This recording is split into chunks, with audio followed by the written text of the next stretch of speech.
प्यारे साथियों, आप लोगों का पेपर कुशलतापूर्वक संपन्न हुआ।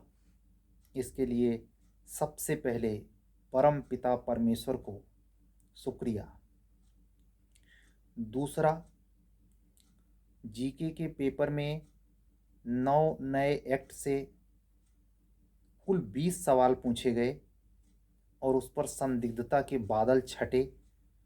मेरा एक अंदाज़ा ये था कि जिस हिसाब से 9 नए एक्ट हैं, हो सकता है ये 75 क्वेश्चन तक जाए, 50%, या बहुत कम कर देंगे तो 50। लेकिन उसको झुठलाते हुए कमीशन ने उस ट्रेडिशनली पैटर्न को संजोए रखा है जिस पर जीएस की महत्ता बिल्कुल कम नहीं होती, या इस मुगालते में आने से बचाया है कि जीएस ना पढ़ें तो चल जाएगा। केवल 9 नए एक्ट के बदौलत काम चल जाएगा। इस मिथक को तोड़ा है कमीशन ने, इस भ्रांति को भंग किया है कमीशन ने। हमें मुख्य परीक्षा में प्रवेश पाने के पहले इस बात पर गंभीरतापूर्वक सोचना पड़ेगा कि हम महज 9 नए एक्ट पर ही निर्भर होकर जीएस से उद्धार नहीं पा सकते। प्रश्न पत्र को गौर से देखें तो आपको लगेगा प्रश्न पत्र 2018 यूपी जुडिशरी के जीके के प्रश्न पत्र से ये टफ, लेकिन थोड़ा सा शिथिल कह सकते हैं 2022 यूपी एपीओ और ख़ास करके 2018 एपीओ प्री के पेपर के जीके की अपेक्षा, जो 50-50 क्वेश्चन पूछे जाते हैं। हम आपको सिविल के पेपर के एग्जाम्पल से तुलना नहीं करवा रहे, क्योंकि ये न्यायिक सेवा से जुड़ी हुई भर्ती परीक्षा नहीं होती। हम आपका ध्यान यहाँ खींच रहे कि न्यायिक सेवा से जुड़ी हुई जो अभियोजन अधिकारी की परीक्षा 2 बार हो चुकी, 18 और 22 में, उनके जीके के प्रश्न पत्र जो 50-50 क्वेश्चन के थे, उससे मॉडरेट करके थोड़ा सा ये पेपर थोड़ा सा 2 चूड़ी कम किया गया था। वो कैसे? ऐसे हवा हवाई हम नहीं बोल रहे हैं। सामान्य ज्ञान के पेपर में देखें गौर से, तो जैसे ये क्वेश्चन पूछना कि निम्नलिखित घटनाओं पर विचार कीजिए तथा उन्हें सही कालक्रम में व्यवस्थित कीजिए। Sajjan Singh case, Berubari case, Golaknath case, Keshavananda Bharati case. हम आपसे पूछना चाहते हैं, जीके के प्रश्न पत्र में इस सवाल को रखने का मतलब क्या राज व्यवस्था को जानना है? तो आप अगर कभी भी प्रतियोगिता दर्पण का विशेषांक पढ़ें तो राज व्यवस्था जो जीके का हिस्सा है, उसमें ये केस आपको विधिवत समझाया हुआ मिलता है। किस मुद्दे पर? कि प्रस्तावना संविधान का भाग है अथवा नहीं, उसके लिए ये सारे जहमत केस के आते हैं। आधारभूत सिद्धांत भी आता है। लेकिन अक्सर देखा जाए तो जो लड़का कॉन्स्टिट्यूशन को विधि के नजरिए से पढ़ता है, केस लॉ पढ़ता है, वो ये क्वेश्चन चट से, उसको एक पता होगा सज्जन सिंह वाला केस किस साल, बेरूबरी वाला केस किस साल, गोलकनाथ वाला केस किस साल। कहने का मतलब जीके के इस क्वेश्चन का पैरामीटर सुओ मोटो विधिक होने से डाउन हो गया। तो 20 क्वेश्चन तो वो कौन जो आने ही थे आए, और अंदाजा था उतने आए। लेकिन एक जगह सावधानी बरतिए, एक जगह आप ध्यान दीजिए, एक क्वेश्चन ये भी जुड़ा, एक क्वेश्चन ऐसे भी जुड़ा। ऐसे ही एक और क्वेश्चन हम आपको देखते हैं, दिखाते हैं। निम्नलिखित युग्मों में से कौन सा अंतरराष्ट्रीय संगठन स्थान सही से सुमेलित नहीं है? यूनेस्को पेरिस, एशियाई अवसंरचना निवेश बैंक मनीला, अंतर्राष्ट्रीय श्रम संगठन जिनेवा। हम आपसे पूछते हैं, ये जीएस के किस प्रखंड का हिस्सा है? यह अंतर्राष्ट्रीय विधि है। जैसे ऊपर वाला क्वेश्चन संवैधानिक विधि का है और जीके में डाला है, ऐसे ये वाला क्वेश्चन अंतरराष्ट्रीय विधि का है, जीके में डाला है। तो आप ये दोनों विधि का होने की वजह से 20 हो, ये 2 22 करिए। ठीक, आइए और आगे बढ़ते हैं।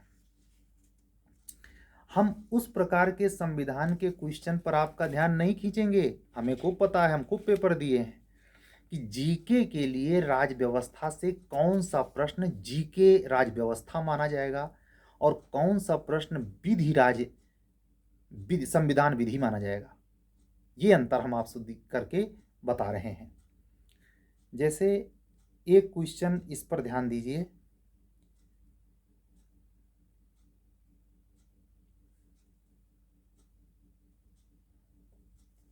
और जो राज व्यवस्था के सवाल आए हैं, एक बात और, जैसे हमने कहा ना कि वो इतना परेशान करने वाले नहीं, लगभग 80% जीएस के सवाल, लगभग 80% जीएस के सवाल कूट आधारित नहीं है। और जब कूट आधारित नहीं होते तो वो आसान की श्रेणी में आते हैं, यानी वहाँ सटीकता की संभावना अधिक होती है। जैसे ब्रुसेलोसिस नामक बीमारी का कारक, 4 ऑप्शन है, निम्नलिखित में से कौन सा सही सुमेलित नहीं है? बरीद, संदेशवाहक, मुकद्दम, ग्राम का मुखिया, सदका, दान, सरखेल, पैदल सेना का प्रमुख। मुगलिया सल्तनत के प्रशासनिक व्यवस्था से क्वेश्चन है, ये सीधा सीधा है। जैसे पूछा गया है राज व्यवस्था से नहीं, अर्थशास्त्र से, कि गरीबी के आकलन हेतु पहली बार स्वास्थ्य एवं शिक्षा पर होने वाले निजी व्यय को भी शामिल किया गया है। लकड़वाला समिति, सेन समिति, तेंदुलकर समिति, रंगराजन समिति। अब इसके बारे में ये क्वेश्चन जो है इसमें मतलब कूट आधारित नहीं, डायरेक्ट। तो ऐसे आप पूरे प्रश्न पत्र को देखें, जैसे कूट आधारित एक सवाल अभी मैं आपको पढ़ के सुनाऊं तो आपको अर्थ समझ में आएगा। पुराणों के संदर्भ में निम्नलिखित में से कौन सा कथन सही है? विष्णु पुराण को मौर्यों के इतिहास के लिए अधिक प्रामाणिक माना जाता है। कथन नंबर दूसरा, मत्स्य पुराण को आंध्रों के इतिहास के लिए अधिक प्रामाणिक माना जाता है। अब पूछ रहा है कूट में से सही उत्तर का चयन कीजिए, केवल एक, केवल दो, केवल एक। तो ये जो आईएएस मेथड प्रश्न होते हैं जो कूट आधारित होते हैं, ये आपको चुनौती नहीं देते, ये आपको लगभग मुश्किल में डाल देते हैं। फिर भी मैं ये कहूँगा कि जीके के प्रश्न पत्र में 20 क्वेश्चन, वो एक भी उसमें से रॉन्ग नहीं होना चाहिए। अगर कोई बच्चा जीके के पोर्शन के लिए 9 लोकल एक्ट को इस भाव से पढ़ा है कि शायद 50 या 70 क्वेश्चन आ जाए, 100% गारंटी देता हूं कि वो 20 के 20 सही करेगा। अगर वो त्रुटि करता है तो अपने पैर पे कुल्हाड़ी मारता है। 20 क्वेश्चन मतलब वो घलुआ क्वेश्चन है जो मुश्किल से 4-5 पेज में 2-2 क्वेश्चन।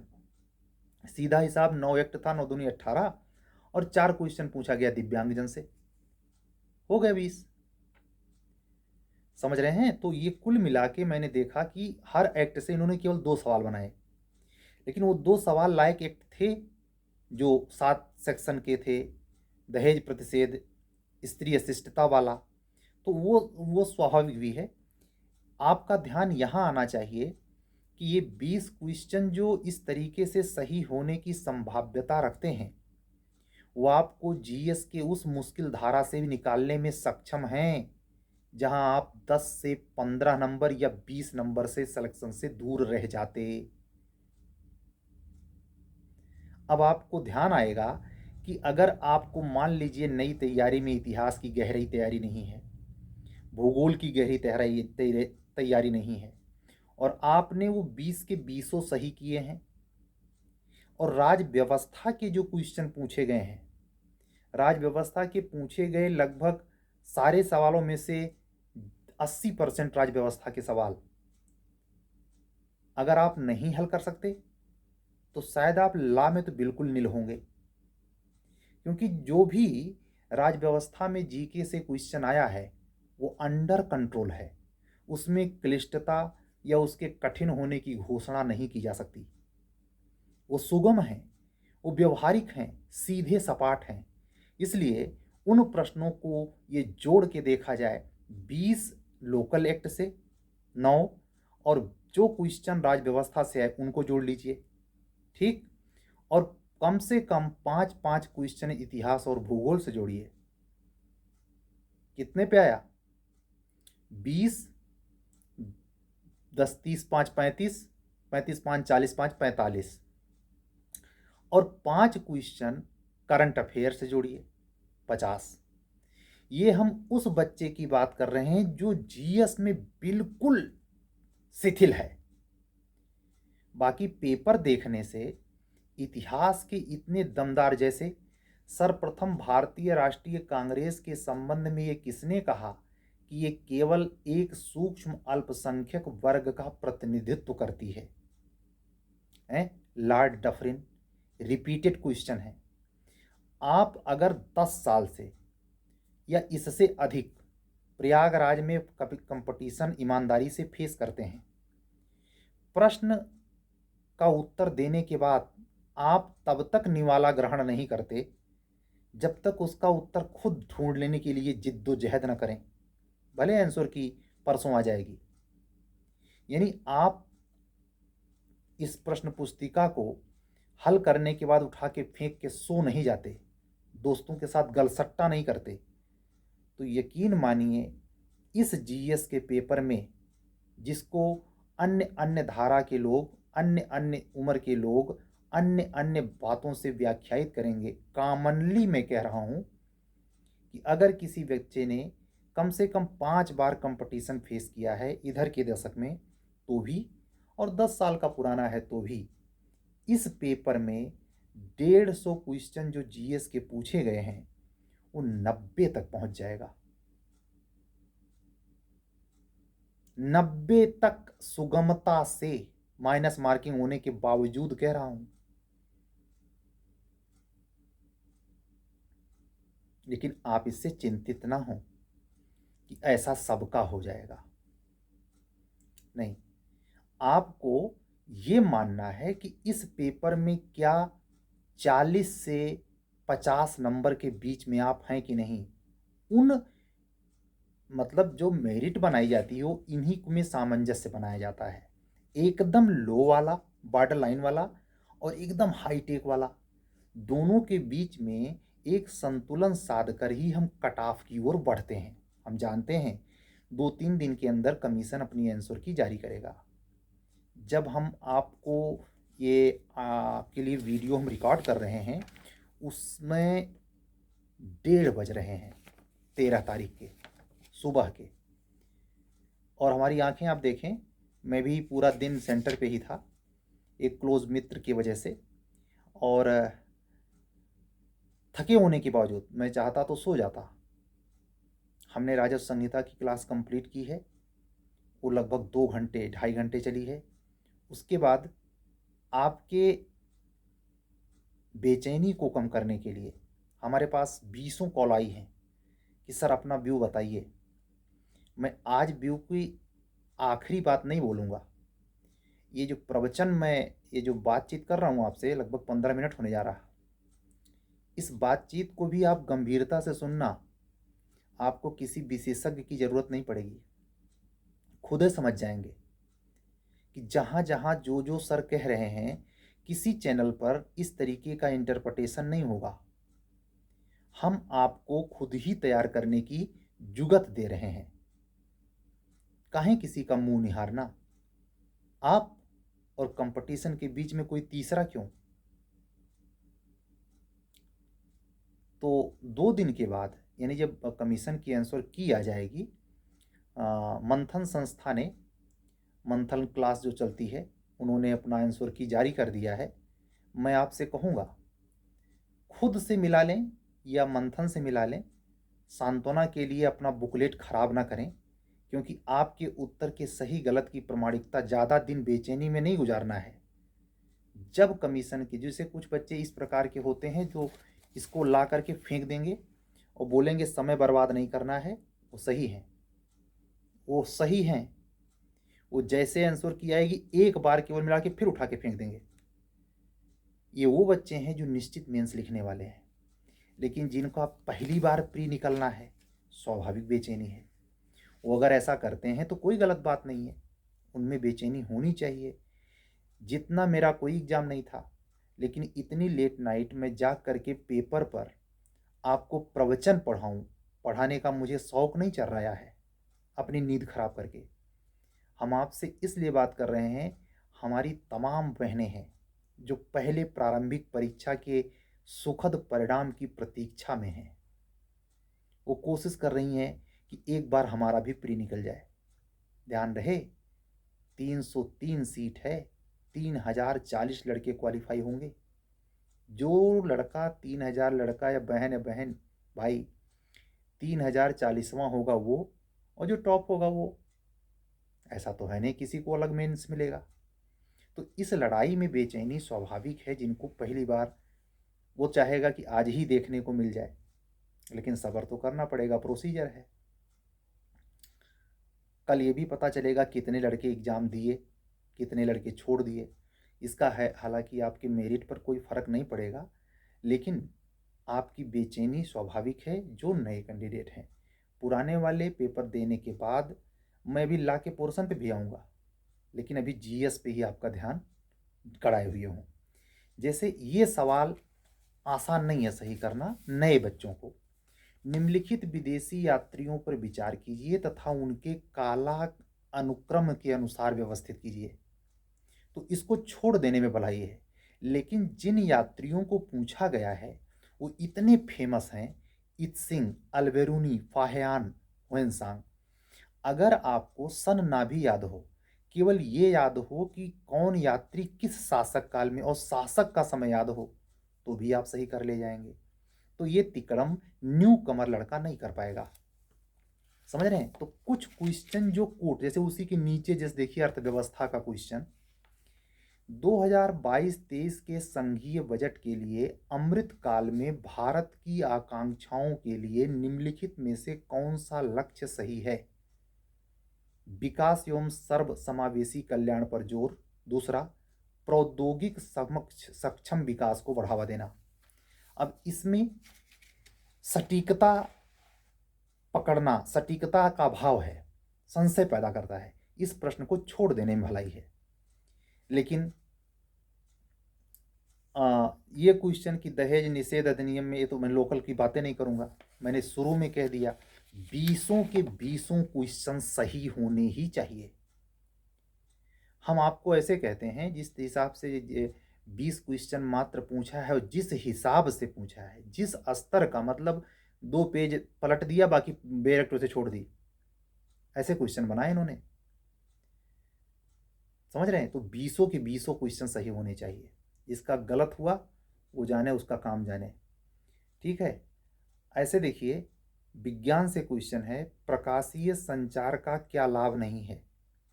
8 साइज का स्टूडेंट जो एलएलबी करके एग्जाम दे रहा होगा, ये प्रश्न छोड़ देगा, बिल्कुल भेजा नहीं काम करेगा उसका। रट्टू तोता हो तो बात अलग है, लेकिन वही 8 साइज का लड़का ये नहीं छोड़ेगा। लॉर्ड माउंटबेटन ने किसे वन मैन बाउंड्री फोर्स कहकर संबोधित किया? तो हमने ये देखा कि इसमें इतिहास का क्वेश्चन इस कदर है और राज व्यवस्था का नॉर्मल पोजीशन पे है, इसलिए ये पेपर नॉर्मली कह रहा हूं 90 नंबर तक सिविल का स्टूडेंट जो बैठा रहा होगा, और 5 बार अगर उसने मेंस किसी भी अपने ही ग्रुप का सिविले का रुका है, तो इस पेपरवा में 150 में इस माइनस मार्किंगिया में 85 से 90 सही करेगा। वो हाई हुआ, और लो 45 से 50। 45 से नीचे अगर आप जा रहे हैं तो आप खतरे में हैं। ये हम कट ऑफ नहीं बता रहे हैं, कट ऑफ बताएंगे कल शाम को इसी टाइम, तब तक और एनालिसिस हो जाएगा। अभी हम आपको एक प्रश्न पत्र के सहारे एनालिसिस दे रहे हैं। 20 मिनट हो गया, अब 20 मिनट ला पर आते हैं। ठीक है? इतिहास बहुत आसान, हर विषय जो पढ़ेंगे वो आसान, नहीं पढ़ेंगे तो कठिन। लेकिन न्यू कमर के लिए नहीं। न्यू कमर का लड़का या कैटेगरी वाला लड़का, न्यू कमर या कैटेगरी वाला लड़का अगर जीके वाले पेपर से 20 के क्वेश्चन वो और 20 और सही कर लेते, यानी 40 भी सही कर लेता है, तो ला इतना मौका दिया। ला वाला पेपर खोलने जा रहा हूं, घलुआ, हालांकि देखने में गलुआ लग रहा है, गलतियां होने की गुंजाइश खूब है, लेकिन फिर भी मैं इतना कह सकता हूं कि हमने 2018 तक चारों मेंस जो लिखे, उसमें जो प्री के पेपर हुए, मैंने देखा कि सबसे ज़्यादा मॉडरेट करके पेपर बनाया गया। 2-3 क्वेश्चन को छोड़ दिया जाए तो केस ला गायबे कर दिया और पूरा मतलब ठूस दिया सेक्शन, सिद्धांत, थ्योरी। अगर आप हमारे हर क्लास को जो वीडियो मैंने रेगुलर बोला है उस पर अमल किए हों तो आप इसके लगभग 35% सवाल सही कर जाएं। एविडेंस का क्वेश्चन, मतलब कुल मिला के हम ये कह सकते हैं कि ला का पेपर हम कोई प्रश्न पत्र देखें, चाहे अंतर्राष्ट्रीय विधि देखें, एविडेंस देखें, खास करके जो एपीओ देकर आए थे, एपीओ मेंस लिख कर आए थे, उनके लिए तो समझ जाइए कि महाराज, मैं आपको बताऊं जिस हिसाब से ये ला का पेपर है, रटने की प्रकृति वाला लड़का इस पेपर में ये जो 300 नंबर का है, 200 के ऊपर 225 नंबर खींच दे तो आश्चर्य में मत पड़िएगा। समझ रहे हैं? 250 नंबर पहुंच जाए तो ताज्जुब मत करिएगा। 250 ला से, हाँ वो हो सकता है कि वहां 30 क्वेश्चन पाए। तो जो मैं कह नहीं रहा था कि लगभग 500 लड़के तो ऐसे होंगे जो 300 छू जाएंगे, आ गया वो, तो हम 500 लड़के की बात क्यों करें? कट ऑफ तो 500 लड़के तो टॉपर मेरिट है ना, इसकी बात करना गुनाह है, लेकिन कहना ठीक है। मैं सामान्य तौर पर यही कहूँगा, आज की डेट पर, आज की तारीख पर ला का पेपर मैं आसान घोषित करता हूँ और जीके का पेपर जो क्या कहते हैं, थोड़ा सा मॉडरेट फिर भी आसान। तो दोनों जब आसान हो जाता है तो जो लो मेरिट आएगी 350 में, उसमें से 100 नंबर निकाल दीजिए, बाकी तो आप समझदार हैं। कट ऑफ नहीं बोल रहा हूं, कट ऑफ आंसर की आने के बाद रहेगी, ज्यादा अंतर नहीं आएगा अब की बार, लेकिन फिर भी बूंद बूंद से सिंधु बना है। ये तय मानिए, अगर आप जनरल कैटेगरी के हैं और आप 200, वही जो हम अक्सर बोले हैं, 60 के ऊपर निकल गए हैं, सेवर 100% मेंस लिखेंगे, कोई रोक नहीं सकता आपको। अगर कोटे के हैं और 210 220 के बीच में झूल रहे हैं, आप मेंस लिखेंगे। दिव्यांग जन कोटे के हैं, 200 नंबर ले आएंगे तो लिखेंगे भाई, काहे चिंता करते हैं? ऐसा मौका, 300 सीट है, 3000 लड़के हैं। लेकिन ये पेपर देख के मुझे ऐसे आया, अब अपने मुख से अपनी प्रशंसा करना मुझे उचित नहीं जान पड़ता, लेकिन देख करके मन उछल गया कि काश मेरा भी मौका होता, चांस होता तो हम भी इसको देते। हम इतना ही कहेंगे, आप लोगों का सौभाग्य कि ला का प्रश्न पत्र जो 20 क्वेश्चन पूछा लोकल एक्ट से, 9 नए एक्ट से, और 2-3 क्वेश्चन ला वाले उसने झोंके जीके में, तो मैं ये मान के चलता हूँ कि 23 सवाल स्पेशली सही होने हो, तो मानवीय त्रुटि होती है, 2-1 सवाल गलत हो जाए तो 20 सवाल वहां से सही होना चाहिए, और 20 सवाल बाकी 130 में से आपको करना था। सोचिए, 130 सवाल में से जीएस के ढूंढना चाहिए था कितना? केवल 30 सवाल। 100 सवाल छोड़ देते भाई। जो ये नहीं कर पाया होगा उसके लिए हाथ जोड़ के सॉरी बोलना पड़ेगा। हमने क्या कहा था, माइनस मार्किंग में गलती से बचना। जब जिग जैग क्वेश्चन नहीं होते, डायरेक्ट डायरेक्ट, जैसे अब की बार क्वेश्चन की भरमार है जीके में, जिसको कूट आधारित नहीं कहते, तब आपके गलती होने की भी संभावना अत्यधिक होती है। और 4-5 क्वेश्चन आप ऐसे रैंडमली गलत कर गए, बस सही करते रहिए। तो ये पेपर जो आज बेहद आसान सा लग रहा है, यही 10 दिन के अंदर थर्मामीटर की तरह कभी गरमाएगा कभी नरमाएगा। लेकिन इतना पक्का भरोसा रखिए कि जब कमीशन आंसर की जारी कर देगा, तो आप जानते हैं कट ऑफ तो वो देता नहीं, रिजल्ट डायरेक्ट आउट करता है। नई परंपरा शुरू की है कमीशन ने 2022 से, कि वो जब फाइनल रिजल्ट देगा, जज बना देगा, तब कट ऑफ देगा। ठीक है, ये ट्रेडिशन आया है। तो हम इतने कहेंगे कि आप केवल माइंड सेट ये लगाइए, जो पेपर का लेबल मैं देख पा रहा हूं, ये 100% 250 नंबर जनरल कैटेगरी के लिए सेफ जोन वाला हो सकता है। अंतिम रूप से मैं आंसर की के बाद टिप्पणी करूंगा। हमारे पास भी संसाधन है, मैं उस पर निशान नहीं बनाना चाहता। कमीशन भाई हमको सेलेक्ट करेगा, चाहे जो मंथन हो चाहे जो संथन हो, वो तो हमारा सिलेक्शन करवाएगा नहीं।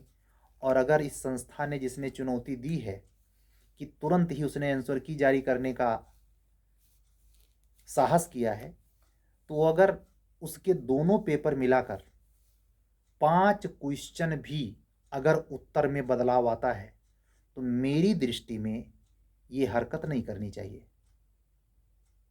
क्यों? जब समस्या 1 नंबर से बाहर होने की है, तो उस आंसर के सॉल्व करने का मतलब ही क्या, जब 5 गलती आपकी मिली गई, तो काहे झंडा बरदार हो रहे हैं भाई। हाँ, प्रोफेशनल जमाना है, तो उसी बहाने 4 कैंडिडेट आएंगे। इस धारणा से हर कोई अपना काम करता है, तो सबको आज़ादी है वृत्ति व्यापार करने का। ठीक है, लेकिन वीडियो बंद करने आधा घंटे होने जा रहे हैं। वीडियो बंद करने के पहले सभी से मेरा रिक्वेस्ट, अफरा तफरी कोई नहीं मचाएगा। कमीशन की आंसर की वेट कीजिए, उसके बाद फाइनली कट ऑफ के बारे में मेरा एक विश्लेषणात्मक, तब तक मैं भी पेपर का अनुशीलन परिशीलन कर लूँगा, और उसके बाद फाइनली आपको विवेचना रहेगी हमारी। ठीक है, हमारे पास कई अधिवक्ता बंधुओं और बहनों का ये फ़ोन आया कि सर एक्सीलेंट पेपर हुआ है, ला वाला पेपर बहुत ईजी था, तरह तरह के। लेकिन मैं बच्चों के कहने पे नहीं गया, मैंने खुद से पेपर देखा, पेपर मेरे पास है दोनों, और मैं उसको आंसर की आने के बाद एक बार तब मैं अपना फाइनली आउटपुट दूंगा। हाँ, इस बीच में वीडियो बंद करने के पहले ये ज़रूर कहना चाहूँगा कि हमारे पास 2 तरीके के बच्चे सीधे जुड़ रहे हैं। एक तो टेस्ट सीरीज़ के लिए, तो वो मैं एक्सीलेंट जोन वालों को मानता हूँ, और वो बच्चे जो पूरा क्रैश कोर्स के ज़रिए इस सिलेबस को कवर करना चाहते हैं। जो भी व्यक्ति जुडिशरी में ये समझ रहे हैं कि निश्चित हम मेंस लिखेंगे, हमारा व्हाट्सअप नंबर ये दिखाई दे रहा है 7705090393। अगर आप ये समझते हैं कि मुख्य परीक्षा में मैं आपके किसी काम आ सकता हूँ, तो आप इस मकसद से, इस माइंडसेट से कि ये पेड ग्रुप है, फ्री की एडवाइस नहीं है। रात के 2 बजने वाले हैं, हमें कुत्ते ने नहीं काटा है। हमें जो समय खर्च कर रहे हैं, उसमें अपनी काबिलियत पर हम चेकिंग कर रहे हैं, चाहे एपीओ हो चाहे जे। आपने देखा है कि एपीओ की टेस्ट सीरीज में किस तरीके से उसका डंका बजा है। 85 क्वेश्चन डायरेक्ट फंसना अपने आप में, 85% क्वेश्चन किसी को भी हैरान कर देगा। मैं खुद से कहूँ तो ये अतिरंजना में जाता है। आप खुद उस पर विचार करें, विमर्श करें, संडे में आपसे सोचें, और ये मौका बार बार नहीं आएगा। अब की वैकेंसी कब आएगी, कब वो स्थिति परिस्थिति बनेगी, पता नहीं, पेपर ऐसा आएगा या नहीं, इत्यादि। आंसर की आने के बाद 2-4 दिन का समय ले लें, और निर्णय करने के बाद आप के लिए सदाबहार नंबर ये है, अगर आप जुड़ना चाहते हैं यूपी जुडिशरी मेंस परीक्षा 2022 के क्रैश कोर्स से, या टेस्ट सीरीज से तो फ़ोन कॉल कर सकते हैं। ठीक है, हम आपके आभारी होंगे। आपका हमारे चैनल पर हमसे जुड़ने पर स्वागत होगा। हो सकता है हमारी आपकी जुगलबंदी आपके सुखद परिणाम के तौर पर एज ए सिविल जज जूनियर डिवीज़न उत्तर प्रदेश के रूप में झलक जाए, चमक जाए और आपके क्षितिज पर रोशनी कुछ इस तरीके से फैले कि लोग वाह करने पर मजबूर हो जाएं। ठीक है, मिलते हैं कल। अगर आप हमारे चैनल पर नए हैं तो हमारे चैनल को सब्सक्राइब करें, लाइक करें, कमेंट करें और अन्य अधिवक्ता बंधुओं और बहनों तक हमारे चैनल को पहुंचाने की कृपा करें। मिलते हैं कल एक नए जोश खरोश के साथ, नए वीडियो के साथ। तब तक के लिए विदा दीजिए। सत्यमेव जयते। एक बार पुनः सबको प्रारंभिक परीक्षा में अच्छा करने के लिए परमात्मा का शुक्रिया। और जो बच्चे निश्चित मेंस लिखने वाले हैं उनके उज्जवल भविष्य की कामना के साथ, इस आकांक्षा के साथ कि आपको हमारे गाइडेंस के लिए, आपको हमसे जुड़ने के लिए प्रेरक शक्ति के तौर पर जो परमात्मा भीतर बैठकर निर्णय करवाए वो उसका गवाह बने और वो हम दोनों के साथ को इस अंजाम तक ले जाए जिसमें सफलता फलीभूत हो। यही आकांक्षा रखते हैं, यही कामना रखते हैं कि आप निश्चित मुख्य परीक्षा देंगे। हमारी सभी बहनों से, अधिवक्ता बहनों से विनम्र अपील है कि वो बिल्कुल घबराए नहीं। आशा बहुत बड़ी चीज़ होती है, उम्मीद पर ही दुनिया टिकी है। मिलते हैं कल, तब तक के लिए विदा दीजिए। सत्यमेव जयते। शुभ रात्रि।